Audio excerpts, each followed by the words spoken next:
After 10 years apart, we finally had a family reunion, but one moment turned it into something none of us expected. We hadn't all been in the same room since Grandpa's 80th birthday, 10 years ago. Since then, there'd been divorces, new partners, new grudges, and a long list of things we just didn't talk about. But Grandma wanted one last family dinner, so everyone showed up. We rented a hall, catered food, the whole thing. It looked perfect. Long table, candles, name cards, but the air felt thick, like everyone was holding their breath. My mom kept refilling her glass, my aunt kept pretending not to notice, and my cousin Jenna, who hadn't seen our side of the family in years, sat at the far end of the table like she couldn't wait to leave. Then Uncle Rick raised his glass. He said, "Here's to family, even the ones who forget where they came from." He was staring directly at Jenna. The room went quiet. Jenna smiled tightly. "Still bitter I didn't take over the family business?" He laughed. "Bitter? No. Just funny how college made you too good for us." Mom whispered, "Rick, don't start." He shrugged. "I'm not starting anything. Just saying, some people take and take, then act like they built it all themselves." Jenna dropped her napkin. "You mean like you took Grandma's money to start your company and never paid her back?" Everyone froze. You could feel the air leave the room. Grandma looked up from her plate, quiet but sharp. "You told me that was an investment."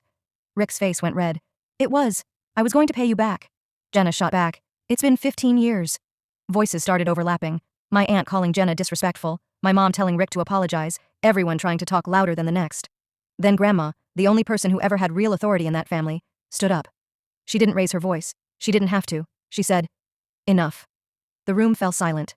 Instead of sitting, she walked to the other end of the table and picked up a folder she'd brought with her. "You all think this reunion was about forgiveness," she said quietly. "It wasn't. It was about clarity."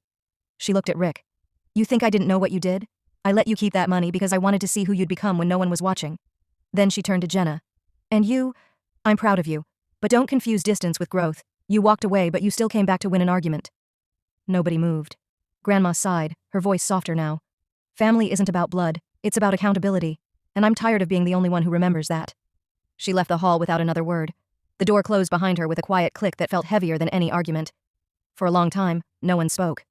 My aunt stared at her plate like she wanted to disappear. Uncle Rick looked ready to defend himself, then thought better of it.